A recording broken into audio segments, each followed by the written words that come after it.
शिव शिव शिव शिव शिव शिव शिव शिव शिव शिव शिव பேட்டை நமது சங்கத்தின் உறுப்பினர் சி தியாகு அவர்களை 6ஆம் ஆபத்தின் ஜோதிட சூட்சங்கள் என்ற தலைப்பில் பேச வருமாறு அன்போடு அழைக்கின்றோம். மாதா பிதா குரு ஆகிய நால்வரையும் வணங்கி நான் என் தாய் தந்தரின் பாதம் தொட்டு இல்லாமல்ல ஸ்ரீ மதுக்கரை செல்லாண்டியம்மனின் பாதம் தொட்டு குலதெய்வத்தில் ஆசீர்வதியுடன் திருமூலரின் பாதம் தொட்டு இந்த உரையை துவங்க இருக்கிறேன். இன்றைக்கி நான் உங்கள்கிட்ட பேச எடுத்துக்கொண்ட பாவம்ங்கிறது வந்து பார்த்தீங்க அப்படின்னா 6ஆம் பாவம். அப்பேற்பட்ட 6ஆம் பாவம்ங்கிறது நமக்கு 5ஆம் பாவத்திலேருந்து 2ஆம் பாவமாக வர்றதுனால 5 அப்படின்னா குழந்தைங்க, 2 அப்படின்னா குழந்தைங்களுடைய ஆரம்ப கல்வி ஸ்தானத்தை நம்ம வந்து குறிக்கிறோம். அப்படி 5ஆம் பாவத்திற்கு 2ஆம் பாவமாக வருவதால் குழந்தைகளின் வாக்குஸ்தானம் எனவும் 3ஆம் பாவத்திற்கு 4ஆம் பாவமாக வருவதால் 3 அப்படின்னா இளைய சகோதரம், 4 அப்படின்னா இளைய சகோதரத்தோடைய உயர்கல்வி ஸ்தானம்.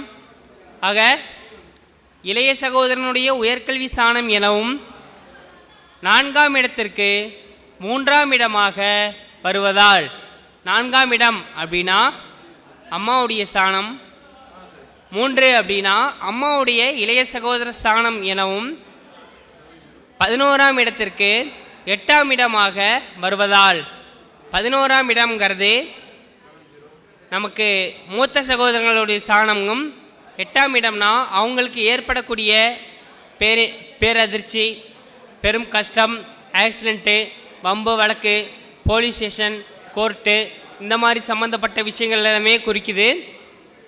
9ஆம் இடத்திற்கு 10ஆம் இடமாக வருவதால் 9ஆம் இடம் அப்படின்னா அப்பா ஸ்தானம், 10 அப்படின்னா அப்பாவுடைய தொழிலை குறிக்கக்கூடிய பாவம் அப்படின்னும், 7ஆம் இடத்திற்கு 12ஆம் இடமாக வருவதால் 7ஆம் இடம் அப்படிங்கிறது மனைவி, 12ஆம் இடம்ங்கிறது மனைவிக்கு விரயஸ்தானமாக வருவதால் இத்தனை ஸ்தானங்களை நம்ம வந்து குறிக்கிறோம். இப்போது பொதுவாக 6ஆம் பாவம் அப்படின்னா என்ன அப்படிங்கிறத நம்ம பார்க்க போகிறோம்.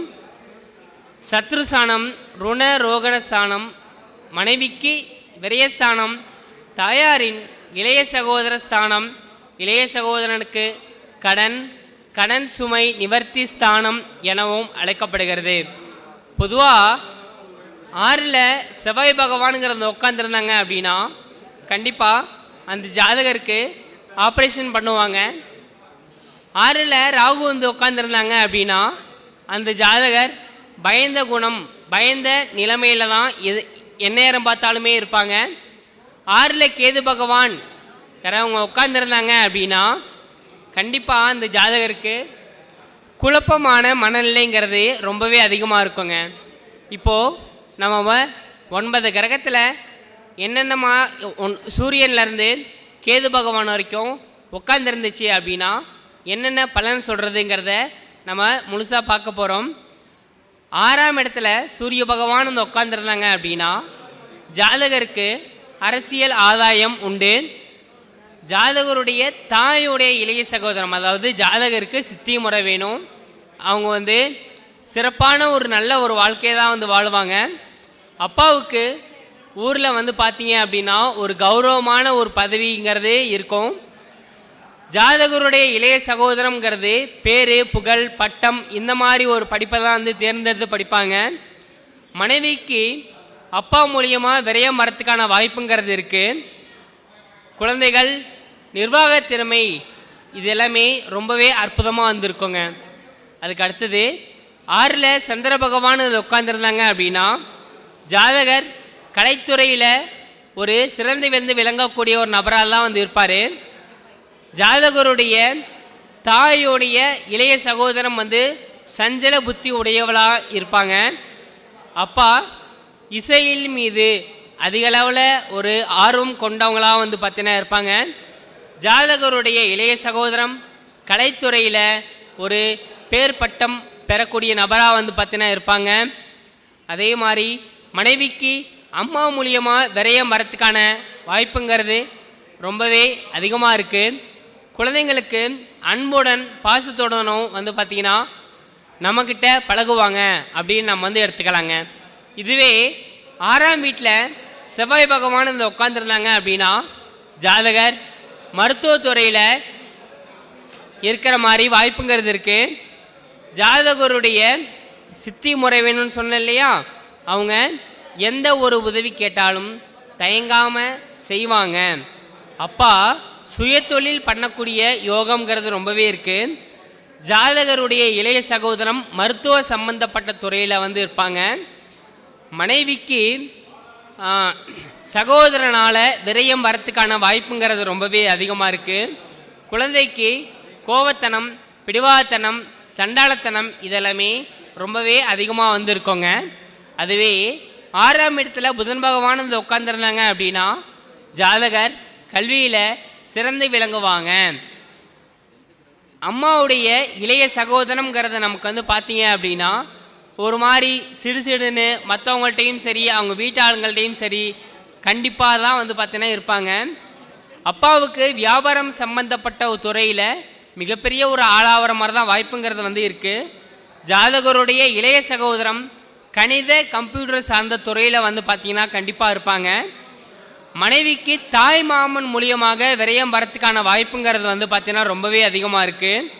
குழந்தை சுறுசுறுப்புத்தனம் கெட்டிக்காரத்தனமாக இருக்கிற மாதிரி தான் வாய்ப்புங்கிறது ரொம்பவே அதிகமாகங்கிறது இருக்குங்க.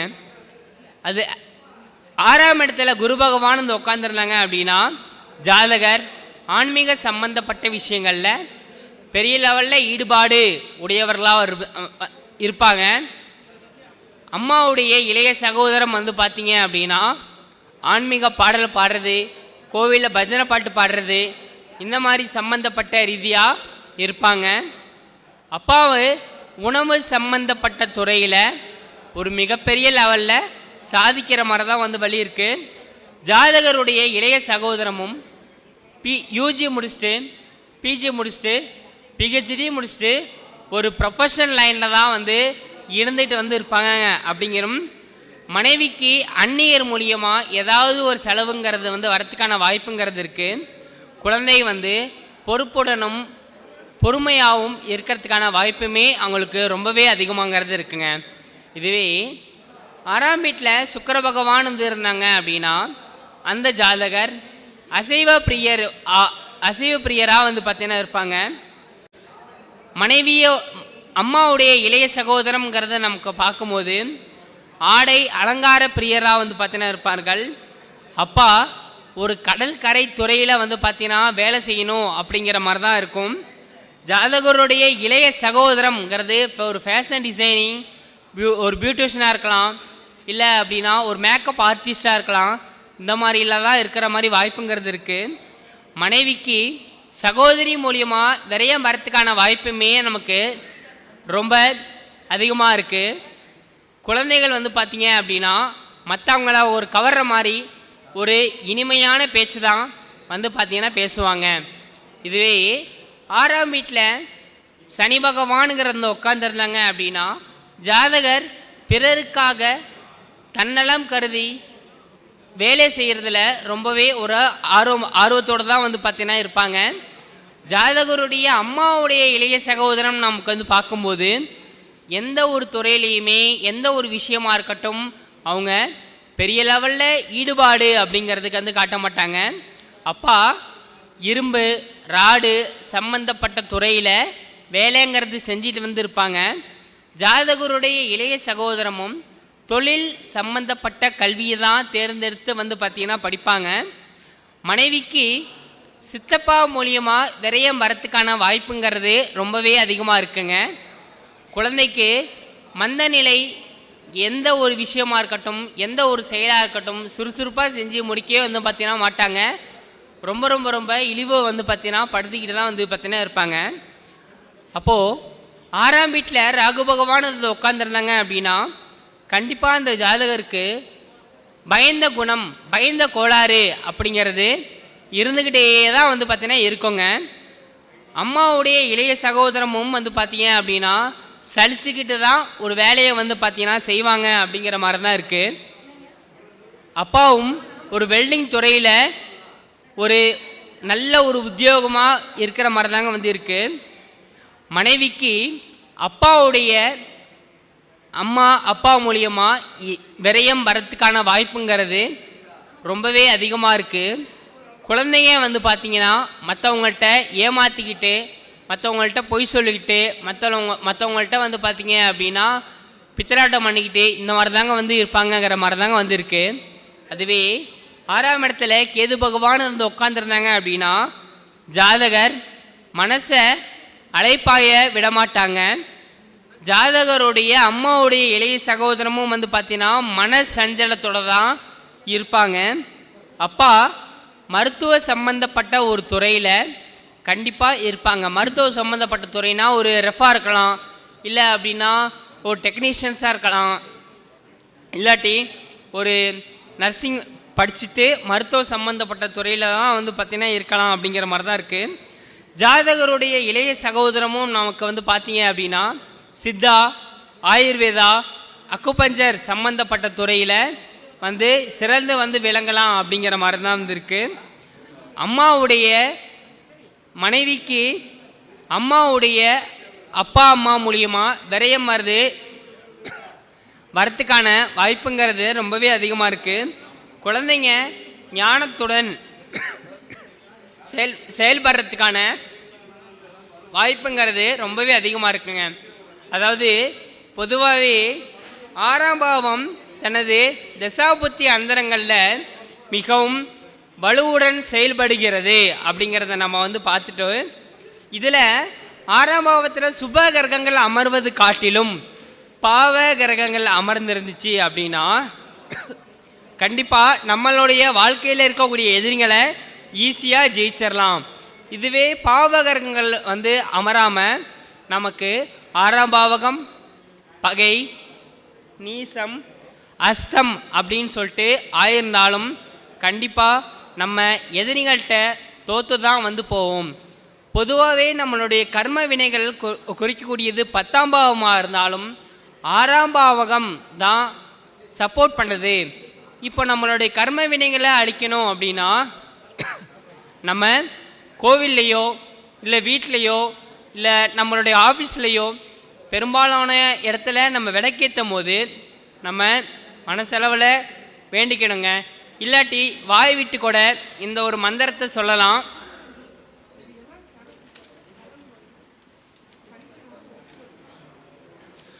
முற்பிறவியில் செய்த பாவங்கள் எப்பிறவியிலும் தொடராமல் இருக்க நான் என் தாய் வழி வந்த கர்ம வினைகளும் என் தந்தை வழி வந்த கர்ம வினைகளும் நான் இந்த பூமிக்கு கொண்டு வந்த கர்ம வினைகளும் இன்றோடு நிவர்த்தி ஆகட்டும் என்று கூறி இந்த உன்னதமான வாய்ப்பளித்த அனைத்து ஜோதிட ஆசான்களுக்கும் நன்றி கூறி விடைபெறுகிறேன். என்னோடய பேர் தியாகு. நான் வந்து தாத்தையங்கார்பேட்டை அப்படிங்கிற ஊர்லேருந்து வரேன். என்னுடைய ஃபோன் நம்பர் 98 94 97 0 355. நன்றி, வணக்கம். நன்றி. திரு தியாக அவர்களுக்கு நமது சங்கத்தின் சார்பாக ஜோதிட ஞான செல்வன் என்ற விருது வழங்கி கௌரவிக்கப்படுகிறது. Camera please.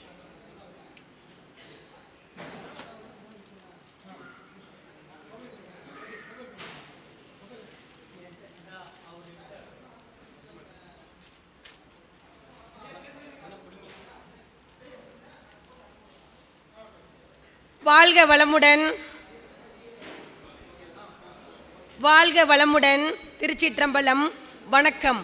எனக்கு கற்றுக் கொடுத்த குருமார்கள் அனைவரின் பாதம் பணிந்தே, தமிழுக்கே முதல் கடவுளாக விளங்கும் திருச்செந்தூர் முருகப்பெருமான் பாதம் பணிந்தே, இன்று நாமக்கல் மாவட்ட ஜோதிடர் நல்வாழ்வு சங்கத்தின் நிர்வாகிகள் அனைவருக்கும், ஜோதிட குருமார்கள் அனைவருக்கும் வாழ்த்துக்களை கூறிக்கொண்டே, இன்று நான் முதல் முறையாக பேச துவங்கியுள்ளேன். இன்று 15வது ஆண்டு துவக்க விழா. எண்ணியல் பிரகாரம் 15 என்பது கூட்டு எண் 6. இந்த 6ற்கும் நாமக்கல் மாவட்ட நல்வாழ்வு சங்கத்திற்கும் தொடர்பு உண்டு.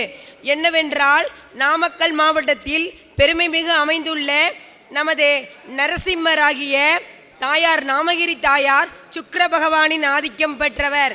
தற்பொழுது கோச்சாரத்தில் நடந்து கொண்டிருப்பதும் சிம்ம லக்னம், துலாம் ராசி, சுவாதி நட்சத்திரம் 2ஆம் பாதமும், சஷ்டி திதியும், விருத்தி யோகமும், கரசை கரணமும் ஓடிக்கொண்டிருக்கின்றது. கரசைக்குரிய அதிபதி யானை, யோகாதிபதியாக வருபவர். விருத்தி யோகம் என்றால் விருத்தம் செய்யக்கூடியது. இப்பேற்பட்ட அற்புதமான நன்னாளில், சுவாதி நட்சத்திர நன்னாளில் பிறந்தவர்தான் லக்ஷ்மி நரசிம்மர். செவ்வாய்க்கிழமை என்றும் யோகாதிபதி செவ்வாயாக வருவதால் அனைவருக்கும் இன்று ஓர் அற்புதமான பொக்கிஷமான நாளாகும். ஜோதிடர்கள் அனைவரும் மிக பெயரும் புகழும் செல்வாக்கும் இனிமேல் வாழ்வாங்கு வளர்வார்கள் என்பதில் துளியேனும் ஐயமில்லை. நாமக்கல் மாவட்டத்தில் நாமகிரி தாயாரின் பெருமையையும் லட்சுமி நரசிம்மரனின் பெருமையையும் என்றும் நீங்கா புகழுடன் வளர்ந்து கொண்டிருக்கும் ஆஞ்சநேயர் புகழையும் சொல்ல இயலாது. அதுபோல் நமது நாமக்கல் மாவட்ட நல்வாழ்வு சங்கத்திற்கு வருகை புரிந்த அனைவருக்குமே, இன்று சந்தித்த அனைவரும், இந்த ஆன்லைன் அஸ்ட்ரோ முத்துப்பாண்டி தம்பி யூடியூப் சேனலை பார்த்து கொண்டிருக்க அனைவருக்கும் இந்த வருடம் புதிய வருடமாகவும் பேரதிர்ஷ்டங்களையும் கொடுக்கும் என்பதில் துளியேனும் ஐயமில்லை. சுவாதி நட்சத்திரம் என்பது கடலில் கிடைத்த முத்து.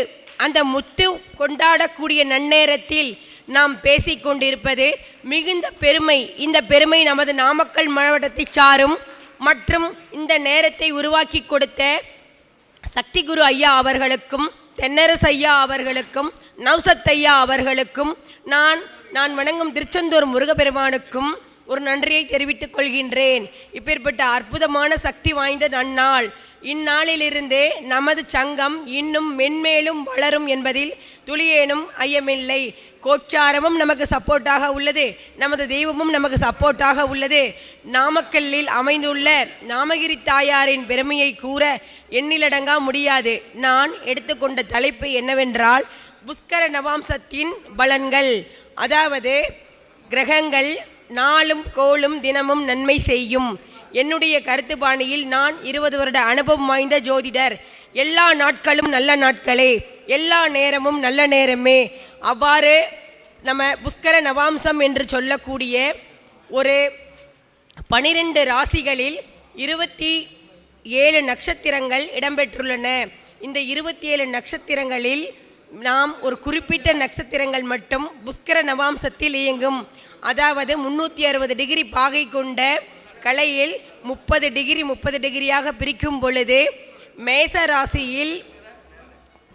ராசியில் பரணி 3ஆம் பாதமும் கார்த்திகை 1ஆம் பாதமும் புஷ்கராம்சத்தில் இடம்பெறும். ரிஷப ராசியில் ரோகிணி 2ஆம் பாதமும் உத்திரம் 4ஆம் பாதமும் இடம்பெறும். மிதன ராசியில் புனர்பூசம் 2ஆம் பாதமும் திருவாதிரை 4ஆம் பாதமும் இடம்பெறும். கடக ராசியில் புனர்பூசம் 4ஆம் பாதமும் பூசம் 2ஆம் பாதமும் இடம்பெறும். சிம்ம ராசியில் பூரம் 3ஆம் பாதமும் உத்திரம் 1ஆம் பாதமும் இடம்பெறும். கடக ராசியில் உத்திரம் 4ஆம் பாதமும் ஹஸ்தம் 2ஆம் பாதமும் இடம்பெறும். துலாம் ராசியில் சுவாதி 4ஆம் பாதமும் விசாகம் 2ஆம் பாதமும் இடம்பெறும். விருச்சக ராசியில் விசாகம் 4ஆம் பாதமும் அனுசம் 2ஆம் பாதமும் புஷ்கராம்சத்தில் இடம்பெறும். விருச்சக ராசி. தனுசு ராசியில் உத்திரம் 1ஆம் பாதமும் புராடம் 3ஆம் பாதமும் இடம்பெறும். மகர ராசியில் திருவோணம் 2ஆம் பாதமும் உத்திராடம் 4ஆம் பாதமும் புஷ்கராம்சத்தில் இடம்பெறும். கும்பராசியில்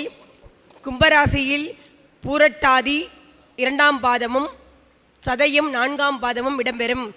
மீன ராசியில் பூரட்டாதி 4ஆம் பாதமும் உத்திரட்டாதி 2ஆம் பாதமும் இடம்பெறும். இவ்வாறு நட்சத்திர அடிப்படையில் இந்த நட்சத்திர பாதங்களில் 9 நவகிரகங்களான சூரியனின் 1-4ஆம் பாதங்கள் புஷ்கராம்சத்திலும், சந்திர பகவானின் 2ஆம் பாதமும் சந்திரன் பகவானின் 2ஆம் பாதமும், குரு பகவானின் 2-4ஆம் பாதங்களும், ராகு பகவானின் 4ஆம் பாதமும், சுக்கிர பகவானின் 3ஆம் பாதமும் சனி பகவானின் 2ஆம் பாதமும் புஷ்கராம்சத்தில் இடம்பெறும். கேது பகவான், செவ்வாய் பகவான், புதன் பகவானிற்கு புஷ்கராம்சத்தில் இடமில்லை. இதை கிரகங்கள் வாரியாக சொல்ல வேண்டும் என்றால் கேதுவிற்கு அடுத்த 5வது நட்சத்திரமான செவ்வாய் பகவானுடைய நட்சத்திரமும், செவ்வாய்க்கு அடுத்த 4வது நட்சத்திரமான புதன் பகவானிற்கும் புஷ்கராம்சத்தில் இடமில்லை.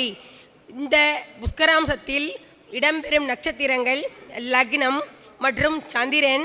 நம்ம ஒரு ஜாதகத்தை எடுத்துக்கொண்டால் ஒரு சிலருக்கு 9 நவகிரகங்களும் 9 கிரகங்கள் மற்றும் லக்னத்துடன் 10 மாந்தி பகவானுடன் 11 இந்த இவ்வளவு பாதங்கள் நமது சொல்லியுள்ளோம்.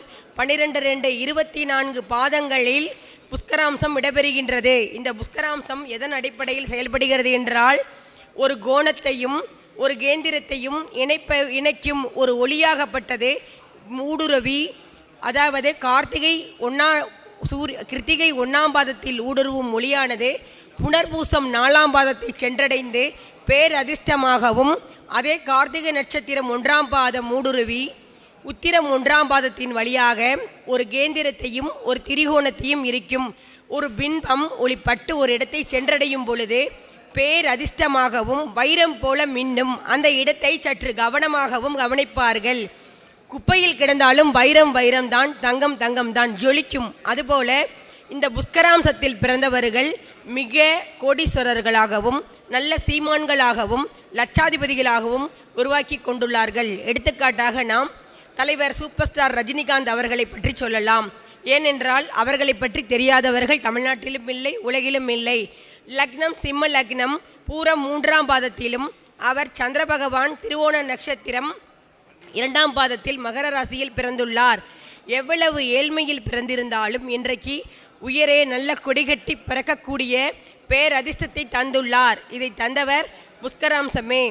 நவ கிரகங்கள் எத்தனை அம்சங்கள் இருந்தாலும் T1 முதல் T6 சஷ்டி புப்தியாதி 60 அம்சங்களில் 9வது அம்சமாக நவாம்சம் சிறப்பு.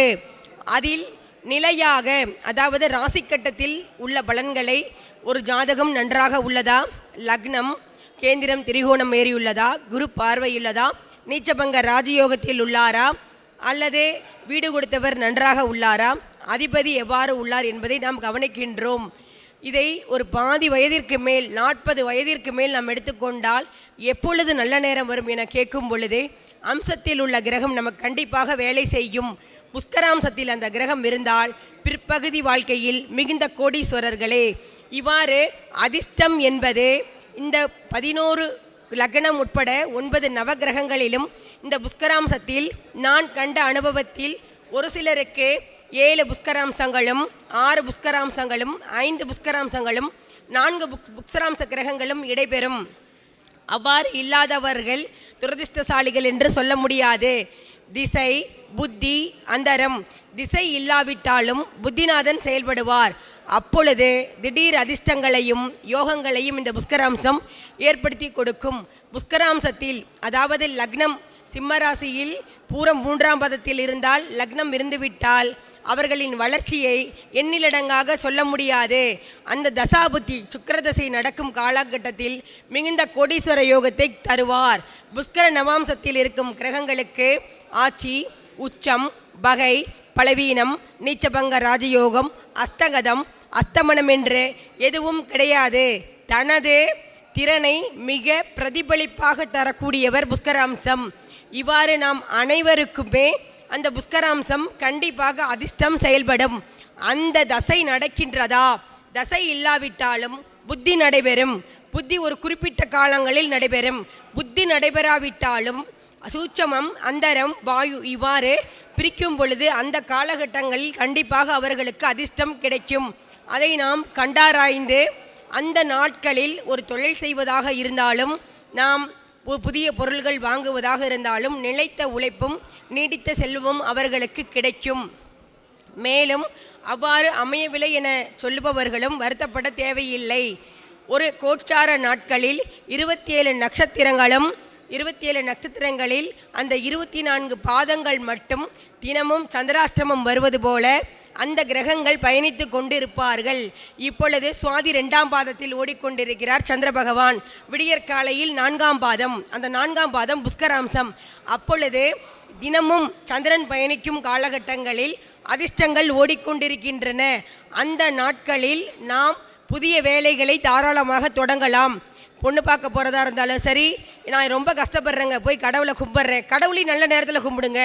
கடவுளை நல்ல நேரத்தில் கும்பிட்டா பேரதிர்ஷ்டம் நம்மோட நிற்கும். இதெல்லாம் அனுபவமான உண்மை. நம்ம நீ பெசாட்டுக்கு போய் சனி ஓரையில் கடவுளை கும்பிடக்கூடாது. தெய்வத்தை கும்பிடுறதும் முழு மனது நிறைவுடன், அவங்கவுங்க முழு மன நிறைவுடன் அந்த அதிர்ஷ்டம் தரும் நேரத்தில் கும்பிட்டோம்னா பேரதிர்ஷ்டங்களை அழகாக வாங்கி கொள்ளலாம். தெய்வம் நமக்கு கொடுக்க காத்திருக்கு, நாம் தான் கரெக்டாக அதை பயன்படுத்திக்கிறது இல்லை.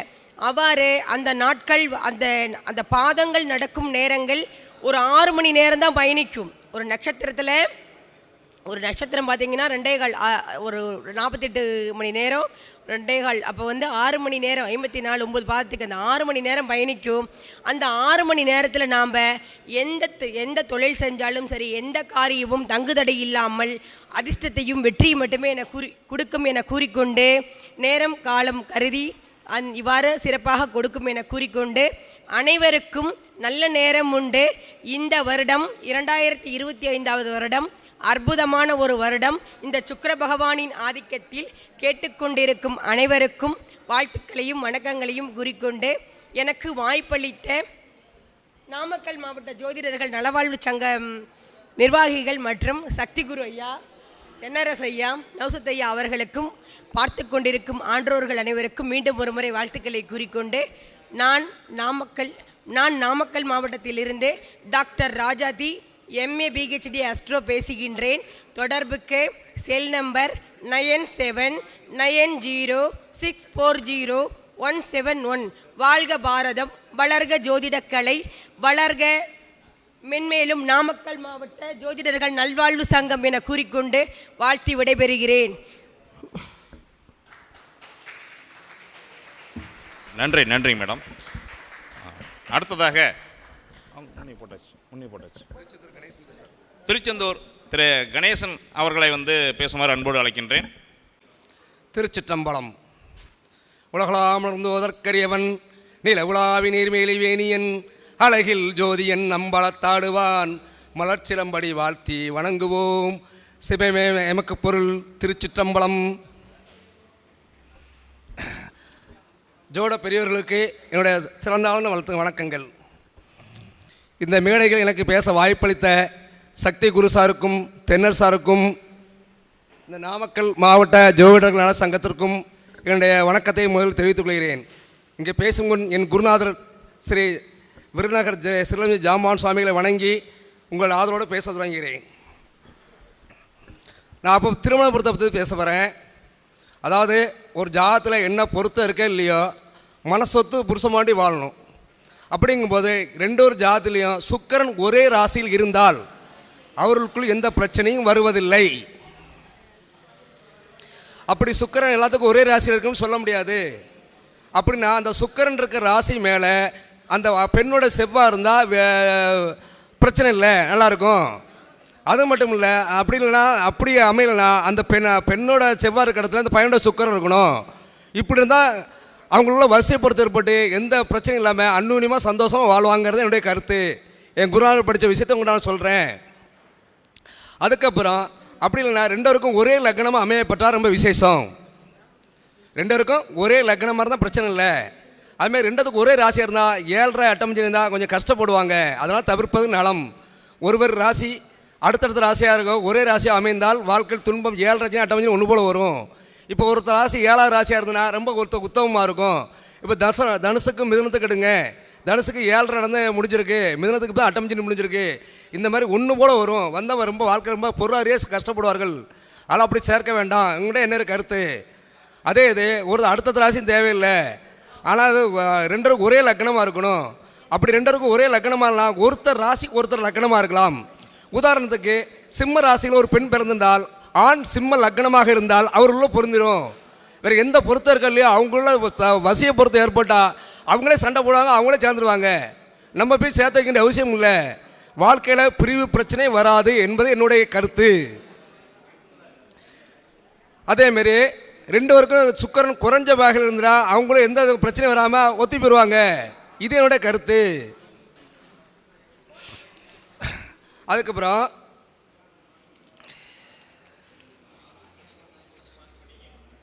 திருமண பொருத்தத்தில் 2, 4, 7, 8, 12 இந்த பாவங்கள் தான் நம்ம திருமணம் ஒருத்தருக்கு நடக்கிறதும் நடக்காமல் போகிறதும் சேர்ந்து வாழ்கிறதும் பிரிவுக்கு இதுதான் இந்த பாவங்கள் தான் காரணம். இந்த 2, 4, 7, 8, 12க்கு இதில் செவ்வாய் 2, 4, 7, 8, 12 செவ்வாய்னு செவ்வாய் தோஷம். செவ்வாய் இல்லாமல் சூரியன், சனி, ராகு கேது இருந்தாலும் பாவமாக அமைஞ்சிருது. அப்படி தான் அந்த பாவத்தை கெடுக்கும். இப்போ 2ல் சனி இருந்ததுன்னா அது 8ஆம் இடத்தை பார்ப்பார். ஆயுள் தீர்க்கமான ஜாதகம்.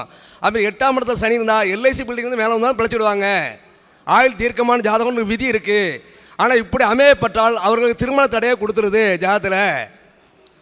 இந்த 2, 4, 7, 8 மட்டும் வாழ்க்கை தீர்மானிக்கல. 3, 6, 8 அந்த 3 நாளும் தள்ளிடுங்க.